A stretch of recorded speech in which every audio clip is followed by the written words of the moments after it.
mari construit une maison de ses propres mains pendant 21 ans. Sa femme le ridiculise devant ses collègues, flirte avec d'autres hommes et détruit leur famille au mariage de leur fils. Mais l'histoire ne s'arrête pas là. Quand la confiance se brise après 2 décennies, quand les compliments d'inconnus semblent plus précieux que l'amour d'une vie entière, et quand la liberté tant désirée se transforme en prison de solitude, que reste-t-il vraiment? Cette histoire bouleversante montre comment un mariage peut s'effondrer brique par brique, et comment les fondations que nous posons dans nos relations déterminent tout notre avenir. Bienvenue sur la chaîne Histoire d'infidélité. Je suis ravi de vous retrouver aujourd'hui pour une histoire qui va vous faire réfléchir sur la valeur de ce que nous avons avant qu'il ne soit trop tard. Dans les commentaires, écrivez-moi de quelle ville vous regardez et quel temps il fait chez vous en ce moment. Aujourd'hui, nous plongeons dans le destin de Luc et Diane, un couple qui semblait avoir tout pour être heureux, mais qui a tout perdu à cause de l'orgueil, de l'envie et de l'incapacité de voir ce qui était vraiment précieux. Restez jusqu'à la fin, car cette histoire réserve un retournement inattendu et une leçon que personne ne devrait oublier. Luc et Diane avaient vécu ensemble 21 ans. 21 années qui pesaient maintenant comme une pierre au fond d'un puits sans lumière. Leur fils, Émile, avait grandi et poursuivait ses études universitaires en 2e année, loin de cette maison devenue cage. Les relations entre Luc et Diane n'avaient jamais connu de problème, du moins en apparence. Mais après le départ d'Émile pour ses études dans une autre région, Luc commença à entendre des rumeurs qui lui transperçaient le cœur comme des éclats de verre. Dans l'intimité complice de ses collègues de travail, Diane s'était mise à le déchiqueter, mot après mot, rire après rire. Selon elle, il s'habillait comme un clochard. Sa profession ne valait pas un clou rouillé, et ses mains étaient si maladroites qu'elle ne pourrait même pas planter correctement un simple clou sans le tordre. Pourtant, il vivait dans une villa splendide que Luc avait arrachée au néant de ses propres mains calleuses, ne faisant appel à des spécialistes que pour les besognes les plus écrasantes. Il avait créé chaque recoin de cette demeure, sculptant la décoration intérieure avec une précision d'orfèvre, à l'exception du plâtrage des murs et de la pose de carrelage dans la cuisine et les salles de bain. Il avait également bâti un sauna somptueux avec hammam, un sanctuaire de vapeur et de chaleur où Diane aimait se prélasser des heures durant. Pour financer ses rêves devenus pierre et bois, Luc avait contracté un prêt immobilier qu'il avait étouffé pendant des années. Et ce que Diane ignorait, parce qu'elle ne regardait jamais vraiment, c'est que ce prêt avait été remboursé par anticipation, grâce à des nuits blanches et des sacrifices qu'elle n'avait jamais remarqués. Luc ne parvenait pas à comprendre ce qui provoquait cette haine froide chez Diane. Il remarqua qu'à certains moments, elle commençait à rentrer tard du travail, les lèvres gonflées de secrets, les yeux fuyants. Elle ne donnait jamais d'explication. Malgré tous ses efforts pour obtenir des réponses, elle se contentait de prétextes creux qui tombaient comme des pierres mortes. Elle était allée prendre un café avec les filles. Elle s'était promenée dans un centre commercial. Elle avait perdu la notion du temps. Puis un soir, elle lui cracha ses mots au visage comme du venin. « Arrête tes interrogatoires pathétiques. Je suis une femme adulte, Luc. Je sais comment me comporter. Tu n'es pas mon gardien. » Il finit tout de même par apprendre la vérité qui lui brûla la gorge. La cause de tout cela était l'arrivée dans leur bureau d'un jeune homme prénommé Mehdi. Un bellâtre aux dents blanches et au sourire carnassier. Luc décida qu'il devait avoir une explication avec ce parasite, mais n'en eut pas le temps. Un jour, Diane rentra plus tôt que d'habitude, le visage défait, les traits tirés comme si elle avait pleuré. Luc ne chercha pas à la questionner sur ce qui s'était passé, sachant qu'elle cracherait de toute façon du mensonge plutôt que de la vérité. Mais il dîna seul, mâchant chaque bouchée comme du carton. Le lendemain, après le travail, l'enfer se déchaîna. Il s'avéra que le jour où elle était rentrée contrariée, elle avait retrouvé Mehdi dans un café chic du centre-ville. Après avoir passé commande, elle était restée à table, le cœur battant d'anticipation. Mehdi s'était levé pour aller aux toilettes, mais n'était jamais revenu à table, évaporé comme de la fumée.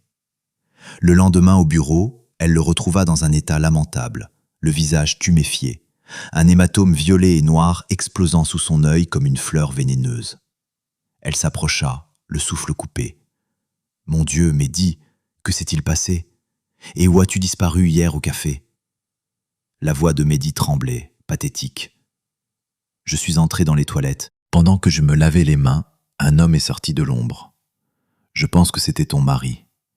Il m'a saisi par le col et m'a écrasé le visage contre le miroir. J'ai cru qu'il allait me tuer. En partant, il m'a sifflé à l'oreille que si jamais il me revoyait près de toi, il me briserait chaque os du corps. Je lui ai demandé ce que je devais faire maintenant, en pleurant comme un gosse. Il m'a regardé avec un mépris glacial et m'a dit « Paye l'addition et disparaît. » N'ose même pas retourner à sa table. Si tu la touches encore, tu ne marcheras plus jamais. J'ai donc dû partir en rampant. De retour à la maison, Diane explosa comme une bombe incendiaire. Persuadée que l'agression de Mehdi était l'œuvre de son mari, elle se jeta sur Luc avec une fureur animale. Malgré toutes ses dénégations, il finit par demander, la voix brisée. « Alors quoi, Diane? Mehdi est ton nouveau jouet? C'est juste un collègue ou ton amant? D'ailleurs, un collègue peut très bien être les deux, n'est-ce pas? » Quoi qu'il en soit, Luc décida d'aller chercher sa femme après le travail, de se poster devant ce bureau maudit comme un fantôme. Et cela la fit exploser de rage. Elle déclencha une tempête apocalyptique, l'accusant d'une jalousie maladive et primitive.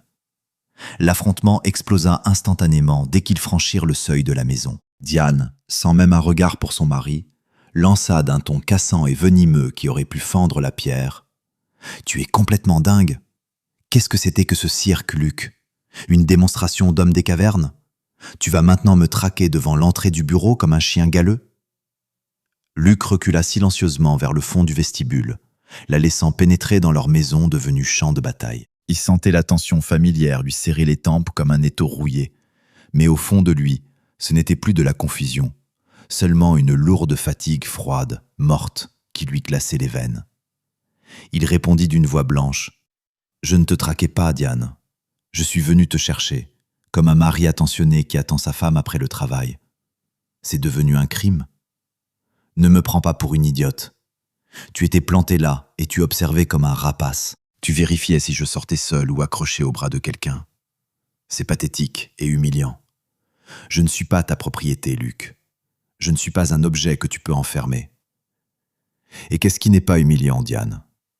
L'humiliation, c'est quand on parle de ton mari, avec qui tu as vécu 21 ans, comme d'un déchet humain devant un troupeau de gamines ricaneuses. L'humiliation, c'est jouer les victimes martyrisées quand quelqu'un a fracassé la gueule de ton collègue adoré et que tu me mets immédiatement en accusation sans la moindre hésitation, sans même me regarder dans les yeux.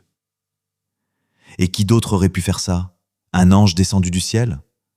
Tu corresponds parfaitement au profil du mari jaloux et violent, Luc. Tout le monde le sait. Des vêtements qui ne vont pas, des mains maladroites. J'ai raison, non? Tu as tout écouté comme une petite espionne. Je n'ai pas eu besoin d'écouter, Diane. Tout m'est revenu par d'autres personnes, des regards gênés, des silences lourds. Et concernant mes mains soi-disant maladroites, je te dirai ceci. Avec ces mains que tu méprises, j'ai construit la maison dans laquelle tu te pavanes. Le sauna où tu aimes tant te prélasser pendant que je travaille comme un chien. Et j'ai remboursé le prêt immobilier pour cette maison par anticipation, en m'arrachant la peau.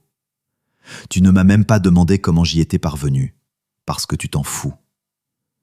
Ces paroles la frappèrent comme une gifle glacée. Elle resta silencieuse un instant, digérant l'information sur le prêt, mais son cerveau affamé de conflit trouva rapidement un nouveau motif d'attaque. Elle cracha. « Donc tu avoues, c'est bien toi qui as massacré Mehdi. Tu as osé lever la main sur lui comme un voyou de banlieue? » « Non, Diane, je n'ai pas touché ton précieux Mehdi. Si j'avais voulu le faire, je lui aurais parlé d'homme à homme, les yeux dans les yeux, en pleine lumière, pas dans les toilettes glauques d'un café. Et après une telle conversation, crois-moi, il ne se serait jamais approché de toi de lui-même. Mais je ne l'ai pas fait. Je ne suis pas ce monstre que tu veux que je sois. Je ne te crois pas, tu mens. Et moi, je t'ai fait confiance pendant 21 ans. Je t'ai cru quand tu me parlais de café entre filles et de promenades improvisées dans des centres commerciaux. Je t'ai cru quand tu me crachais au visage de cesser mes interrogatoires. Et il s'avère que la cause de tout ce poison, c'est simplement un collègue minable pour lequel tu es prête à accuser ton mari d'actes criminels, à détruire 21 ans de vie commune. » Il la regarda, et dans son regard, elle ne vit pas de colère, mais une déception si profonde, si infinie, qu'elle aurait pu engloutir des océans. Un vide abyssal. Il dit d'une voix brisée. « Alors qui est-il pour toi, Diane? Ton amant? Dis-le franchement. Nous sommes des adultes, non?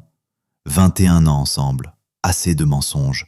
J'ai le droit de savoir pour qui tu me détruis. » Diane se détourna comme une lâche, s'approcha de la fenêtre, les bras croisés sur la poitrine, le dos rigide. La dispute s'étouffa, remplacée par un silence oppressant qui pesait comme une chape de plomb. Les cris avaient cessé. Il ne restait plus qu'une vérité hideuse flottant dans l'air empoisonné entre eux. Elle murmura finalement, la voix tremblante. « Il n'est rien pour moi. Il est simplement différent. Avec lui, c'est vivant. Il fait des compliments qui me font frissonner et me fait rire comme une adolescente. Il me regarde comme si j'existais. Et moi alors, je ne suis plus qu'un fantôme. Pendant 21 ans, je t'ai offert une vie confortable dans une belle maison que j'ai bâtie pierre par pierre. Apparemment, ce n'est pas assez pour toi. Tu as besoin de compliments creux d'un quelconque aventurier pathétique qui s'enfuit du café comme un rat dès qu'on le menace.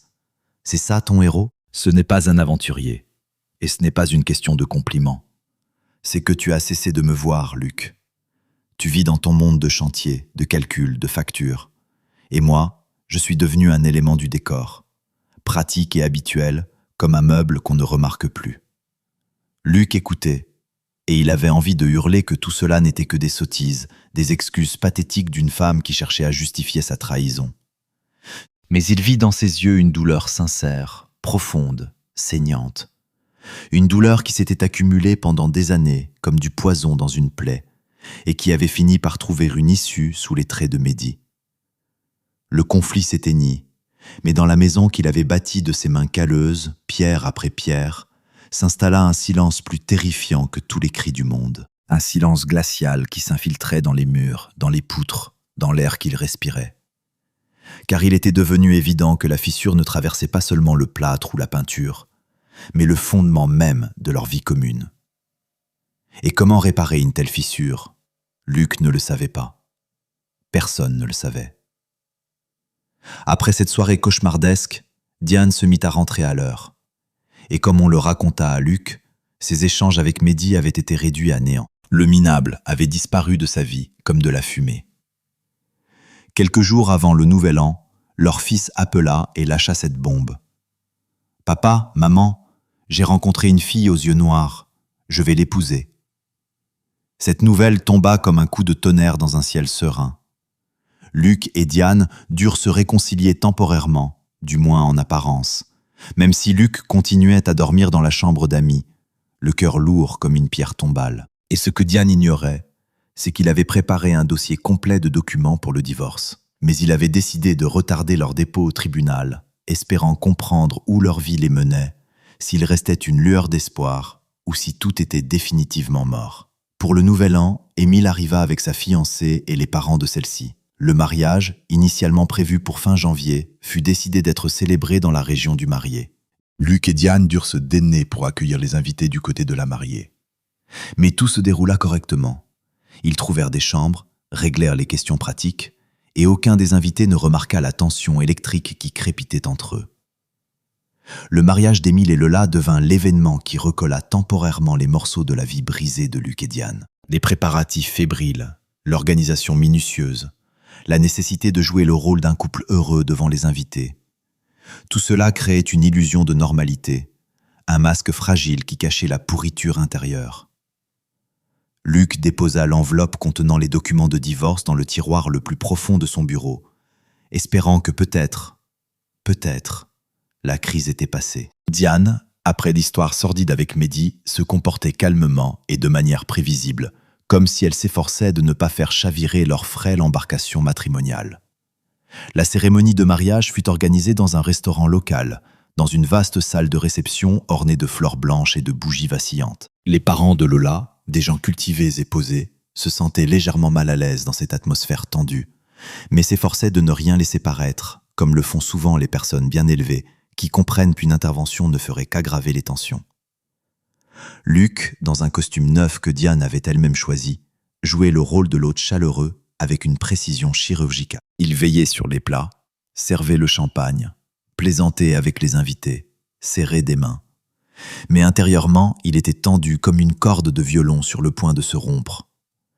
Chaque regard qu'il jetait vers Diane était calculé, mesuré. Il tentait de déchiffrer son humeur, d'anticiper si elle n'allait pas craquer, si un nouveau scandale n'allait pas éclater comme une grenade dans cette salle de fête. Diane, dans une magnifique robe bordeaux qui épousait ses formes, semblait flotter au-dessus de tout ce qui se passait. Elle riait un peu trop fort, parlait avec une animation un peu trop exagérée. Elle était l'âme de la fête, le centre de gravité pour les membres de sa famille. Et Luc se surprenait à penser que cette vivacité lui semblait terriblement artificielle, comme si elle jouait un rôle, s'efforçant de couvrir le vide abyssal qui la rongeait de l'intérieur. Le moment culminant de la soirée fut la danse des jeunes mariés. Émile et Lola tournoyaient sous une mélodie lente et mélancolique, se regardant avec une tendresse si pure, si intense, que de nombreux invités sentirent les larmes leur monter aux yeux. Luc se tenait à l'écart, observant son fils, et ressentait un mélange étrange de fierté déchirante et d'amertume glacée. Il se rappela son propre mariage, celui d'il y a 21 ans. Diane le regardait alors exactement comme Lola regardait Émile maintenant, avec ce même amour incandescent. C'est précisément à cet instant qu'il vit un homme inconnu s'approcher de Diane, qui se tenait près de la table des boissons. Un homme d'environ 50 ans, élégamment vêtu, sûr de lui, avec ce sourire carnassier des prédateurs qui savent reconnaître leur proie. Ils engagèrent la conversation. Diane se remit à rire. Ce même rire éclatant, légèrement exagéré, et elle effleura légèrement le bras de son interlocuteur, comme si ce geste était parfaitement naturel, innocent. Luc reconnut immédiatement ce geste, cette habitude qu'elle avait de flirter lorsqu'elle se sentait au centre de l'attention. Quelque chose se contracta violemment dans sa poitrine. La fatigue froide fut balayée par une vague de jalousie ancienne, familière, dévastatrice. Il ne s'approcha pas, se contentant d'observer de derrière les invités, s'efforçant de ne pas trahir ses émotions, de garder le masque. Quelques minutes plus tard, l'homme s'éloigna, et Diane, captant le regard de Luc, se troubla soudainement et détourna les yeux. Cet instant fut remarqué par d'autres. Plusieurs invités échangèrent des regards curieux, percevant la tension électrique. Lorsque la danse se termina et que les invités commencèrent à regagner leur place, Diane se dirigea vers Luc. Son visage était déformé par un masque de colère à peine contenu. Luc, tentant de désamorcer la tension, demanda d'une voix neutre « Tu veux de l'eau minérale ?» Elle ignora complètement sa question et, s'approchant tout près, lui siffla de manière à ce que lui seul puisse entendre. « Arrête de me dévisager comme ça. Je ne suis pas en laisse. » Luc soupira et répondit doucement. « Je ne te dévisage pas. Je regarde simplement ma femme au mariage de notre fils. Ne fais pas semblant. J'ai vu comment tu me fixais quand je parlais avec Arcadie. Ce regard de contrôleur, ces éternels soupçons. Tu gâches tout, encore une fois. » Sa patience explosa. Le chuchotement ne pouvait plus masquer son indignation, et sa voix dérapa sur des notes graves et sonores que les invités à proximité entendirent clairement. « Je gâche tout? Moi? Et ton comportement, c'est quoi? Tu flirtes au mariage de ton propre fils avec le premier venu, comme une adolescente en chaleur? Comment oses-tu? Arcadie est un collègue de mon frère, nous discutions simplement. » Vous discutiez, je te crois. Comme je t'ai cru quand tu discutais avec Mehdi. Comment ça s'est terminé, cette discussion? Tu veux que je te le rappelle? Ou tu as besoin d'une nouvelle leçon? Ce fut une erreur monumentale. Il le comprit immédiatement, dès que les mots franchirent ses lèvres. Mais il était trop tard. Diane recula comme si elle venait de recevoir une gifle. Dans ses yeux brillaient des larmes d'humiliation et de rage pure. Voilà donc. Tu ne me pardonneras jamais. Tu vas me jeter ça au visage éternellement, à chaque fête, à chaque réunion. Je ne peux plus vivre comme ça. Je ne veux pas vivre avec un gardien de prison. Émile s'approcha d'eux et dit d'une voix blanche, suppliante. « Maman, papa, ça suffit. Ne gâchez pas mon mariage, s'il vous plaît. » Luc regarda Diane, son visage déformé par la colère, puis le visage désemparé de son fils, son unique enfant. Il ne dit rien, pas un mot. Il se contenta de faire demi-tour et sortit de la salle, laissant derrière lui le bruit des conversations, la musique, les regards stupéfaits. Il comprenait qu'il n'y avait plus de retour en arrière possible. Le pont était brûlé. Tout était fini. L'enveloppe dans le tiroir le plus profond ne prendrait plus la poussière. La fissure dans le fondement de leur vie s'était transformée en un gouffre béant, abyssal. Le départ de Luc du mariage ne fut remarqué que par quelques personnes, Arcadie, Émile, Lola et leurs parents. Diane elle-même comprit qu'elle avait dépassé les bornes et se mit à appeler Luc frénétiquement, mais il était injoignable. Son téléphone sonnait dans le vide, encore et encore. Le lendemain matin, dans la maison habituellement remplie des bruits familiers de la vie quotidienne, régnait un silence de tombeau. Luc n'était pas revenu. Diane n'avait pas fermé l'œil de la nuit. Un bourdonnement assourdissant résonnait dans ses oreilles, fait de ses propres mots venimeux. Et dans sa mémoire persistait le visage déformé par la douleur de son mari lorsqu'il s'était retourné et était parti. L'avait-elle cherché? Oui. Elle avait appelé une vingtaine de fois, mais son téléphone était éteint. À 10 heures du matin, la porte de la cuisine s'ouvrit. Sur le seuil se tenait Émile. Lola n'était pas avec lui. Son visage, habituellement ouvert et bienveillant, était sévère et avait vieilli de plusieurs années en quelques heures seulement. Sans préambule, depuis le seuil, il demanda d'une voix glaciale : « Où est papa ?»« Je ne sais pas. J'ai appelé, mais il ne répond pas. » Mais à en juger par le fait que ses vêtements quotidiens ont disparu du placard, il est passé à la maison après la dispute, s'est changé et est parti. Évidemment qu'il ne répond pas, après ce que tu as fait. À mon mariage, maman. À mon mariage. Diane tenta de se défendre. La vieille habitude de rejeter la faute sur les autres fonctionna automatiquement, comme un réflexe de survie. Et qu'est-ce que j'ai fait, moi? C'est lui qui a commencé. Il me regardait avec son regard de surveillant. C'est lui qui a fait une scène devant tout le monde. Ça suffit. Arrête de mentir. J'ai tout vu. Tu flirtais avec cette Arcadie comme la dernière des... Je ne peux même pas le dire. Et quand papa t'a fait une remarque, tu as explosé comme s'il t'avait frappé. Il m'a insulté devant tout le monde. Personne n'a rien remarqué, mais je pense qu'il a simplement appelé les choses par leur nom. Et c'est plus que justifié, surtout après l'histoire avec ce Mehdi, à cause duquel tu as d'ailleurs accusé papa d'une agression qu'il n'a jamais commise. Alors papa a toutes les raisons de douter de toi. Mais même après ça, il n'a pas demandé le divorce. Il a supporté. Et toi, au mariage de ton fils, tu as décidé de mettre sa patience à l'épreuve. Où il te manquait encore des compliments. Le prénom Mehdi, prononcé par son fils, brûla Diane comme du fer rougi au feu. Toutes ses barrières défensives s'effondrèrent d'un coup. Elle regardait son fils en colère et voyait dans ses yeux non pas l'amour enfantin, mais un jugement adulte, froid, implacable. Le jugement d'un homme qui venait soudain de voir la vérité. Une vérité qui lui faisait mal. Elle commença d'une voix tremblante. « Émile, non. Maman, maintenant c'est toi qui vas écouter. J'ai vu papa construire cette maison. Je me souviens comment il dessinait des plans la nuit, comment ça sentait le bois et le ciment. J'ai vu comment il s'écorchait les mains jusqu'au sang, ses mains soi-disant maladroites. Et je sais qu'il te vénérait comme une déesse. Et toi, dans cette maison qu'il a construite pour toi, tu as décidé que tu méritais mieux, un certain Mehdi ou un Arcadie. » Émile s'approcha de la fenêtre. Ses épaules se tendirent, son regard devint lourd comme une plaque de glace. Il continua d'une voix brisée. « Tu sais ce que Lola m'a dit ce matin? Elle m'a dit « J'ai peur que notre vie de famille ressemble à celle de tes parents. Félicitations, maman. Tu n'as pas seulement détruit ton mariage, tu as assombri ma vie conjugale avant même qu'elle ne commence. Ce fut le coup le plus dévastateur. » Diane laissa échapper un cri étouffé, comme si on venait de lui enfoncer un poing dans le plexus solaire.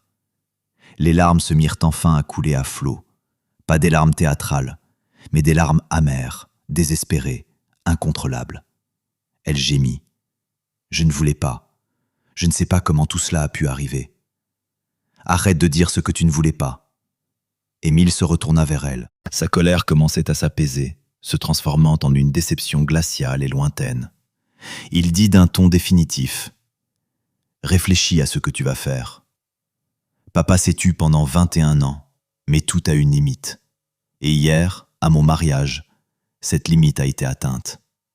De plus, les invités du 2e étage vont bientôt se réveiller. Il faut les nourrir.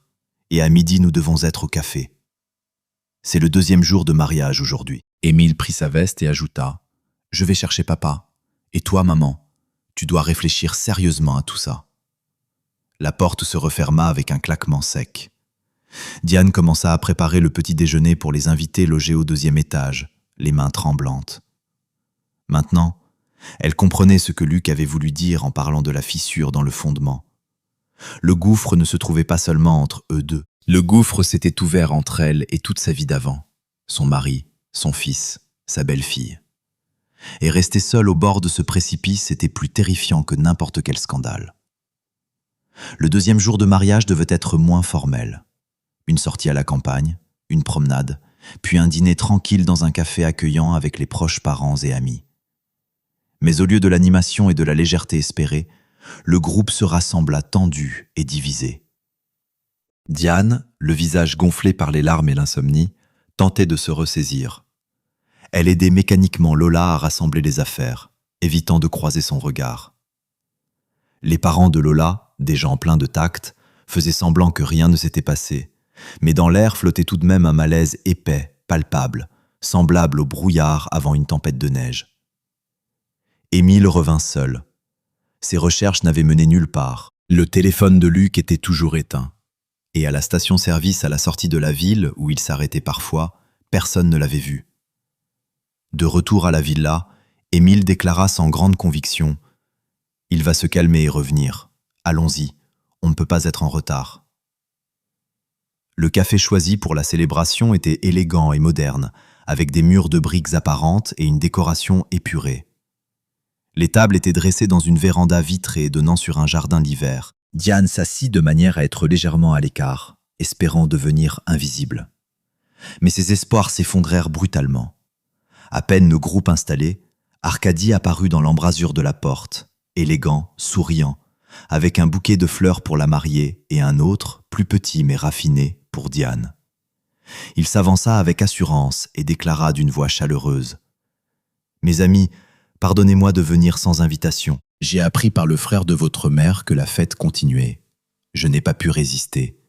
J'ai décidé de passer pour féliciter les jeunes mariés encore une fois, un si beau couple. » Il félicita habilement Lola et Émile, puis s'approcha de Diane. Son regard glissa sur son visage, remarqua les traces de la tempête qu'elle avait traversée, mais cela ne le troubla nullement. Au contraire, dans ses yeux s'alluma une lueur de défi. Cet éclat prédateur qui apparaît chez un homme sûr de son charme et habitué aux victoires faciles. Il lui tendit les fleurs et dit d'une voix suave « Diane, vous rayonnez littéralement. Hier, je n'ai pas eu le temps de vous dire à quel point vous étiez magnifique, une véritable reine du bal. » Diane prit le bouquet, sentant ses joues brûler sous le regard de son fils. Elle marmonna d'une voix faible « Merci. Permettez-moi de vous tenir compagnie. » Sans attendre de réponse, Arkady approcha une chaise et s'installa à côté d'elle. Il commença à raconter une anecdote amusante, distribuant généreusement les compliments dans sa direction. Mais cette fois, cela ne lui faisait aucun plaisir. Chacun de ses mots sonnait faux et déplacé. Elle captait sur elle le regard lourd et scrutateur de son fils. Lola la regardait avec une pitié silencieuse, comme si elle la plaignait en tant que personne qui s'était elle-même piégée. Les parents de Lola chuchotaient entre eux, ressentant manifestement le malaise. Arkady, ne remarquant pas ou ignorant la tension croissante, poursuivait son offensive. Il versa du vin à Diane, toucha sa main pour souligner une plaisanterie, trop librement, trop sûr de lui. Et soudain, Diane comprit. Ce n'était pas un intérêt pour elle en tant que personne, c'était une chasse. La chasse d'un mâle solitaire et sûr de lui sur une femme se trouvant en position vulnérable. Il voyait son trouble et le percevait comme une invitation. Elle se sentit physiquement nauséeuse. Elle l'interrompit, et sa voix résonna rauque et étonnamment forte. « Arkady, merci pour les compliments, mais aujourd'hui c'est la fête de mon fils, et j'aimerais me concentrer sur lui et sur sa femme. » Elle posa son verre sur la table et s'écarta légèrement d'Arkady. Un silence pesant s'installa dans la salle. Arkady fut décontenancé une seconde, mais se ressaisit rapidement. Il tenta de préserver la légèreté, mais dans ses yeux passa un éclair de dépit. Il dit avec un sourire forcé « Eh bien, bien sûr, je comprends. Je voulais simplement égayer votre soirée. » Diane répondit fermement Ma soirée est déjà merveilleuse. Elle se leva et changea de place pour s'asseoir à côté de Lola. Elle s'adressa à elle d'une voix douce. « Lola, ma chérie, montre-moi encore ces photos que vous avez prises hier au bord du lac. » Émile, qui observait cette scène, expira lentement. La colère dans ses yeux se transforma en quelque chose ressemblant à un faible espoir, à peine perceptible, mais néanmoins un espoir. Arkady resta assis encore une dizaine de minutes, comprit que la partie était perdue et se retira avec de brèves excuses. Après son départ, la tension diminua légèrement. La soirée se poursuivit, mais Diane était devenue complètement différente. Elle n'essayait plus de paraître joyeuse. Elle était silencieuse, posée et incroyablement fatiguée, comme si elle avait vieilli de plusieurs années en un seul jour. Lorsque les jeunes mariés commencèrent à se préparer à partir, Émile s'approcha de sa mère et demanda « Maman, tu viens avec nous dans la région ?» Diane secoua la tête. « Non, mon fils, je dois rester à la maison au cas où ton père reviendrait. » Émile hocha la tête. « D'accord, je t'appellerai demain. » Elle rentra dans la maison vide, mais le silence qui y régnait n'était plus accusateur, mais expectatif. Comme si la maison elle-même retenait son souffle, écoutant ce qu'elle allait faire ensuite. Elle parcourut les pièces, touchant les objets que Luc avait choisis, les murs qu'il avait érigés de ses mains. Elle se souvint des paroles de son fils. « Tu as décidé dans cette maison que tu méritais mieux ?» Mieux ? Fais ce qui pouvait être mieux que cette solidité, cette chaleur, cette vie construite littéralement brique par brique. Les compliments de Mehdi, l'attention d'Arcadie. C'était un éclat de clinquant qui ternissait à la lumière de la perte réelle. Diane s'assit par terre dans le salon, entoura ses genoux de ses bras et pleura doucement.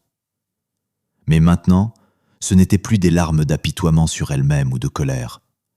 C'étaient des larmes de prise de conscience. Elle voyait le gouffre, et il était terriblement profond. Et de l'autre côté, il n'y avait ni son mari, ni son fils. Elle était seule. Et le seul pont à travers ce gouffre, elle devrait le construire elle-même. D'abord, pas à pas, par des excuses, de la patience, un changement en elle-même. Est-ce que ça marcherait ? Elle ne le savait pas. Mais pour la première fois depuis de longues années, elle comprenait clairement qu'elle voulait essayer. Pendant ce temps, Luc était assis dans la chambre d'un petit hôtel dans une ville voisine. Devant lui, sur la table, se trouvait cette fameuse enveloppe qu'il avait autrefois cachée dans le tiroir le plus profond et qu'il avait maintenant prise de la villa. Il regardait par la fenêtre la neige qui tombait et pensait non pas au passé, mais à l'avenir. À un avenir dans lequel, peut-être, il n'y aurait plus de famille, mais il y aurait le silence. Et dans ce silence, il espérait se retrouver lui-même.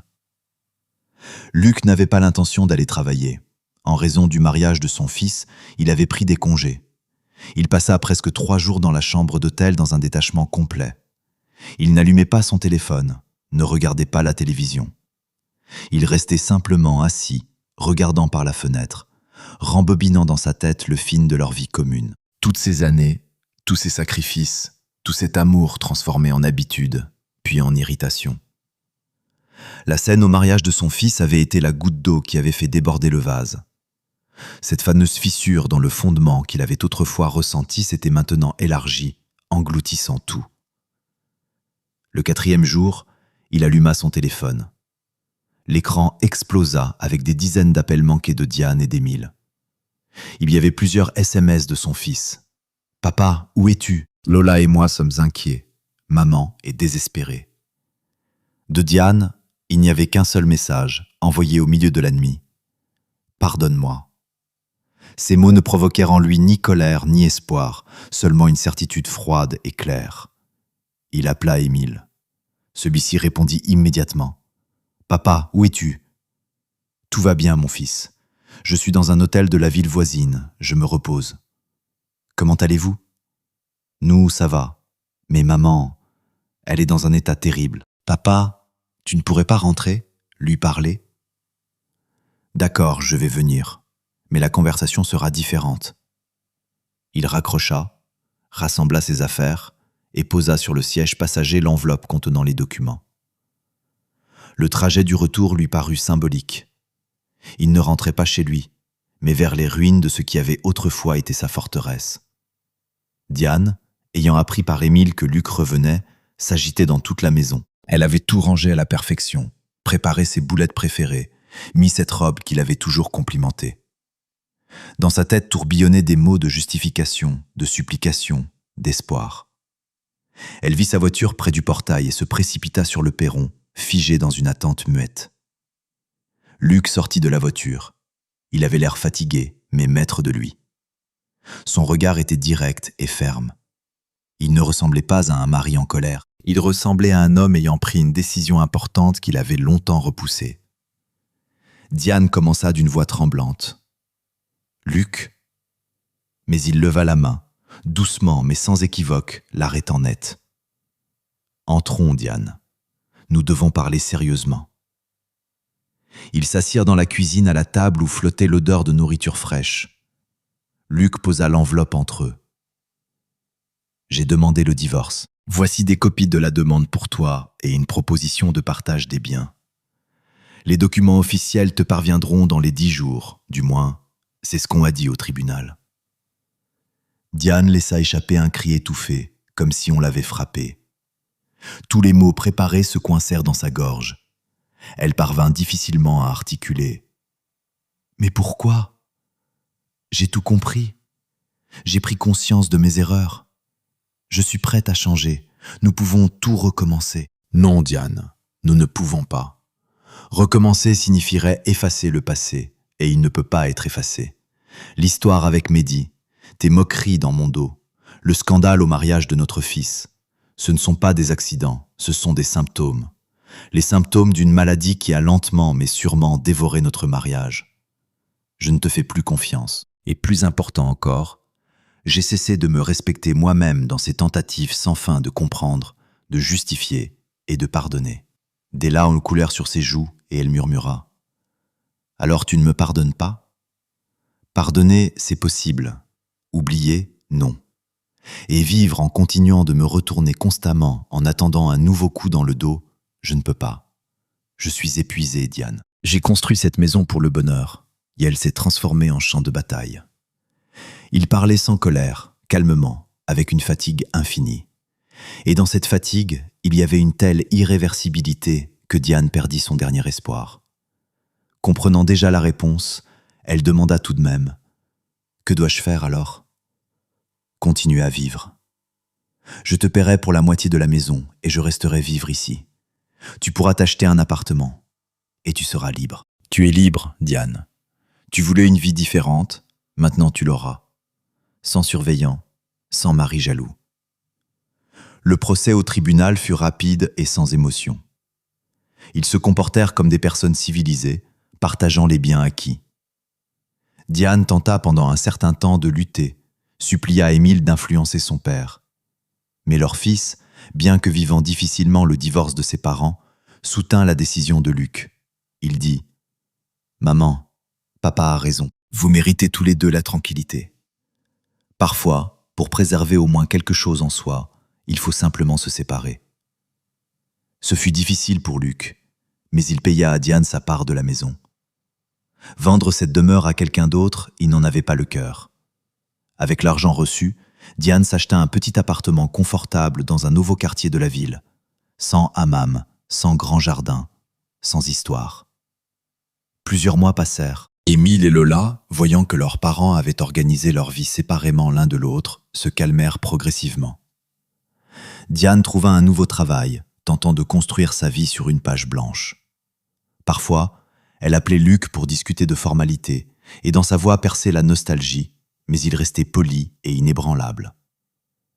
En automne, Luc installait une étagère dans le salon. Ses fameuses mains maladroites avaient fait leur travail, comme toujours, parfaitement droit. Il recula d'un pas, regarda le résultat et sourit. Pour la première fois depuis de longues années, il ne ressentait plus le poids des obligations, mais une légèreté.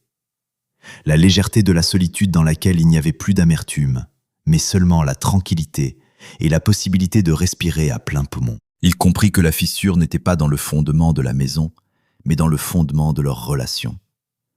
Et la seule façon de sauver ce qui restait encore en lui-même n'était pas de colmater les vieilles brèches, mais de construire quelque chose de nouveau, peut-être plus modeste, mais sur des fondations solides qui lui appartenaient. Et dans ce silence, il entendit enfin non pas l'écho des anciennes blessures, mais la voix calme et assurée de lui-même. Le silence dans la maison, que Luc percevait d'abord comme un vide, se remplit progressivement d'un nouveau sens. Ce n'était pas le silence de la solitude, mais le silence de la paix. Il pouvait écouter la musique qu'il aimait, lire jusqu'au milieu de la nuit sans craindre les reproches. Et ses mains soi-disant maladroites se remettaient avec plaisir au travail du bois dans son atelier. Il adopta même un chat de race Maine Coon qu'il nomma Charlie, espérant qu'il chasserait les souris. À sa grande surprise, le chat ignorait complètement les souris, mais prenait un énorme plaisir à poursuivre les chiens et les chats qui avaient l'imprudence d'entrer dans son champ de vision. Un jour, Charlie se mit à poursuivre dans la rue le labrador du voisinage, un chien imposant et puissant à la carrure solide. La propriétaire vint se plaindre. On retrouva le chien avec peine. Il s'avéra qu'il était en garde chez une voisine pendant que sa maîtresse était partie auprès de sa sœur malade. La voisine n'était pas mariée et vivait dans une petite maison. Elle s'appelait Anna. De plus, elle possédait un café. La rencontre fut brève, mais Luc se souvint de la facilité avec laquelle ils avaient communiqué. Il régla toutes les questions soulevées, bien que l'ardeur de Charlie n'en fût pas diminuée pour autant, et sa chasse aux chats et aux chiens continua. Luc se mit à rendre visite à Anna dans son café. D'abord une fois par semaine, puis plus souvent. Leur conversation devenait de plus en plus longue. Anna, comme il s'avéra, avait elle aussi traversé un divorce difficile et appréciait son espace personnel et la sincérité. Ce qui la rapprochait de Luc, c'était une compréhension commune de la vie. Pas besoin de faire semblant, pas besoin de jouer des rôles. Ils étaient honnêtes l'un envers l'autre dès le début. Luc parlait de sa maison, de son fils, et dans ses mots, il n'y avait pas d'amertume, seulement une acceptation sereine du passé. Anna écoutait, et dans ses yeux, il voyait non pas de la pitié, mais du respect. Progressivement, leur amitié se transforma en quelque chose de plus profond. Ce n'était pas la passion de la jeunesse, ni l'habitude du mariage avec Diane. C'était un sentiment adulte et profond, fondé sur le respect mutuel, des valeurs communes, et la joie tranquille d'être en présence l'un de l'autre. Lorsque Luc amena Anna chez lui pour la première fois, il lui montra fièrement chaque détail, chaque étagère fabriquée de ses propres mains. Et son admiration était authentique, venant du cœur. Elle voyait dans ses mains soi-disant maladroites non pas un motif de moquerie, mais du talent et de l'acharnement au travail. La vie de Diane dans son nouvel appartement était différente. Au début vint l'euphorie de la liberté, mais elle fut rapidement remplacée par une solitude oppressante. Les murs stériles de l'immeuble neuf ne conservaient aucun souvenir de moments heureux. Le soir, cet même silence plus terrible que les cris lui rendait visite. Un de ces soirs, elle appela sa vieille amie Jacqueline, celle-là même qui lui avait toujours murmuré à l'oreille « Diane, tu mérites mieux.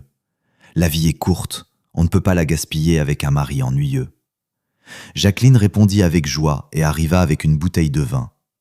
Elles s'assirent par terre dans le salon presque vide, et Diane, enivrée par le vin et la mélancolie, commença à se plaindre. Elle sanglotait. « Tu avais raison, Jacqueline, il fallait se battre pour sa vie. » Mais tout a si mal tourné. Luc a demandé le divorce. Et Émile, il me juge. Jacqueline, au lieu de la soutenir, ricana soudain.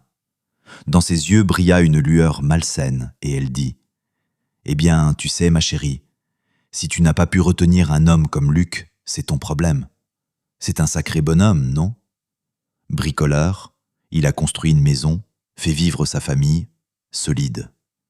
Et toi, tu l'as laissé filer. » Diane recula, n'en croyant pas ses oreilles, et demanda « Dans quel sens? Tu disais toujours qu'il n'était pas à ma hauteur. » « Eh bien, en fait, j'ai toujours trouvé Luc séduisant. » Jacqueline rajusta négligemment sa coiffure et ajouta « Simplement, il était trop occupé avec toi. Mais maintenant il est libre. Peut-être que je pourrais moi-même faire plus ample connaissance avec lui. Moi, au moins, je saurais comment apprécier un homme pareil. » Dans le cœur de Diane, c'était comme si un barrage venait de céder. Toute l'image du passé se présenta devant elle sous un jour nouveau et terrifiant. Tous ses conseils amicaux, ses provocations, ses allusions à sa non-réalisation n'étaient pas le désir de son bien, mais un jeu fin et empoisonné. Jacqueline ne voulait pas une vie meilleure pour Diane. Elle enviait sa vie, sa maison, son mari, et voulait tout détruire pour ramasser les morceaux. Diane, se levant, murmura d'une voix blanche : « Alors c'était toi. C'est toi qui m'as mis dans la tête que je méritais quelque chose, pour ensuite essayer de prendre ma place. Ne dramatise pas. Je constate simplement un fait. Tu n'as pas su gérer. » Diane dit calmement, mais d'une voix qui résonna comme un verdict : « Dégage. Dégage de ma vie, et que je ne te revoie plus jamais. » La dispute fut bruyante et impitoyable. La porte qui claqua derrière Jacqueline coupa le dernier lien de Diane avec ce monde dans lequel elle se considérait comme une victime des circonstances. Maintenant, elle restait dans un vide total et assourdissant. Et dans ce vide, il n'y avait personne à blâmer, sinon elle-même. Une année passa. Luc et Anna étaient ensemble. La maison était à nouveau remplie de vie, de conversations tranquilles, de l'odeur de pâtisserie fraîche dont Anna le régalait les week-ends. Émile et Lola, voyant leur père s'épanouir, accueillirent Anna avec soulagement. Ils venaient souvent en visite, et la maison, construite autrefois pour une famille, redevint un lieu où se réunissaient les êtres chers. Diane, après avoir vécu 1 an dans la solitude, apprenait lentement à vivre avec elle-même. Parfois, elle appelait Émile, et leur conversation devenait de plus en plus chaleureuse et apaisée. Elle apprenait à écouter parler de la vie de son père sans ressentir cette douleur déchirante, aiguë, mais seulement une légère tristesse lumineuse, semblable au regret de ce qui n'a pas eu lieu. Elle comprit enfin une vérité simple. La liberté dont elle avait tant rêvé ne valait rien si elle était payée par la perte d'un amour véritable, profond et du respect. Par une soirée d'hiver, Luc et Anna étaient assis près de la cheminée. Derrière la fenêtre tombait la neige, recouvrant d'un drap blanc le jardin que Luc aimait tant et dans lequel il avait investi tant d'efforts. La joie tranquille et solide que Luc et Anna avaient trouvée l'un dans l'autre devint le fondement sur lequel ils commencèrent à construire leur nouvelle vie commune. Leur relation n'était pas un tourbillon de passion fougueuse, c'était le cours lent et assuré d'une rivière qui, après de longues errances, avait trouvé son lit.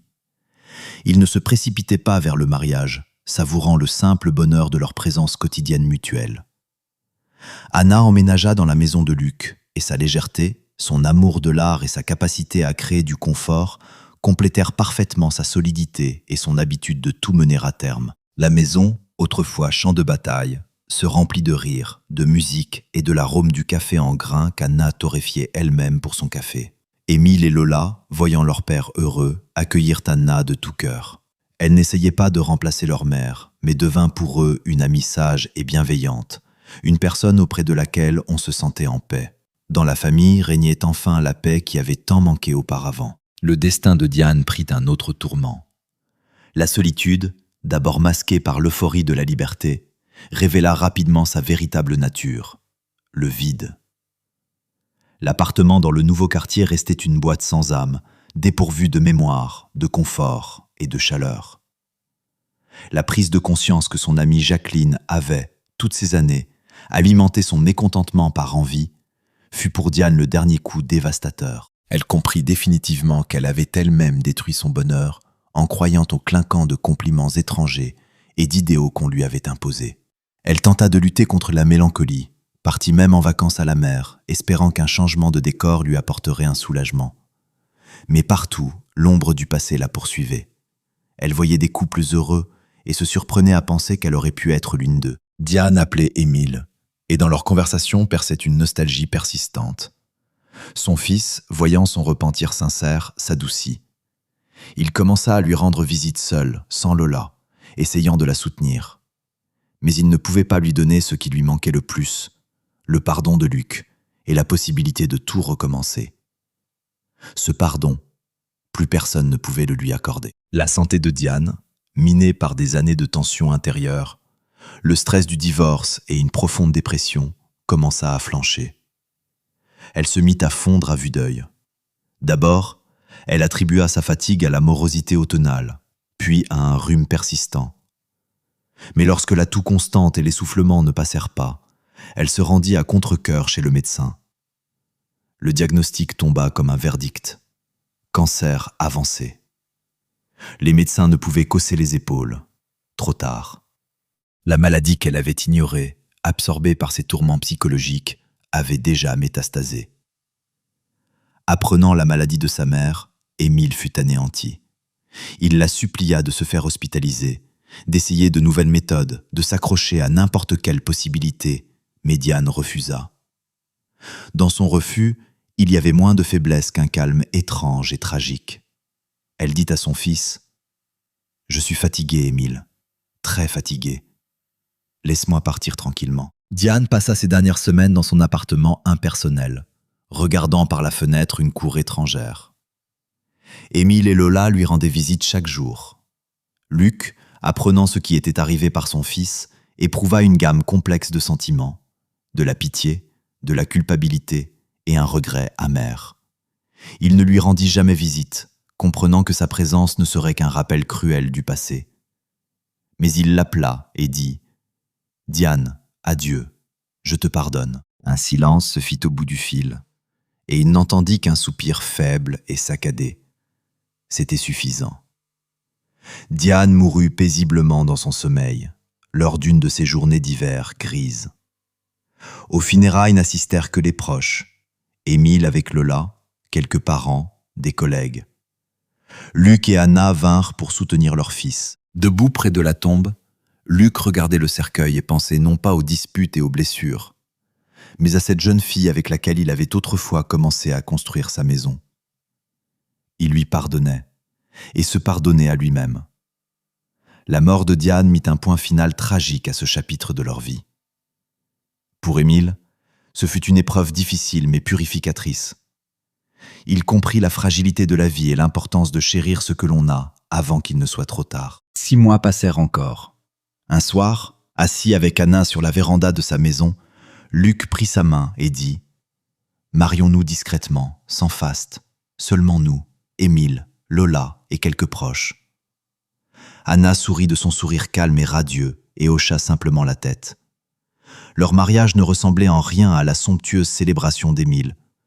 Un enregistrement modeste à la mairie, puis un dîner dans ce café d'Anna qu'elle avait fermé pour la journée aux étrangers. Il n'y avait que les jeunes mariés heureux, Émile et Lola, et les parents d'Anna. On porta des toasts discrets, on rit, on se souvint d'anecdotes amusantes. Et dans cette simplicité résidait une joie véritable et profonde.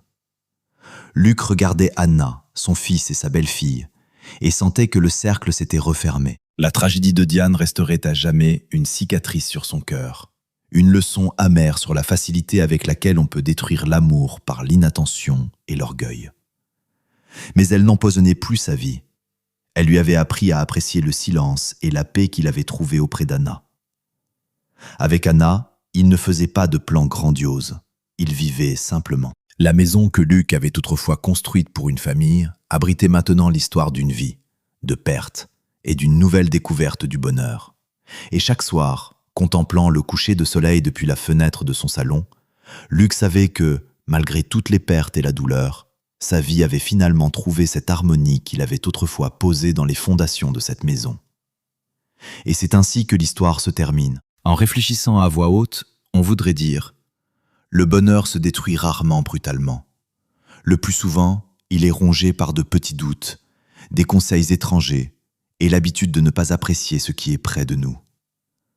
L'amour ne tient pas sur des compliments et des émotions, mais sur le respect, l'honnêteté et la capacité de voir la personne et non ses propres attentes.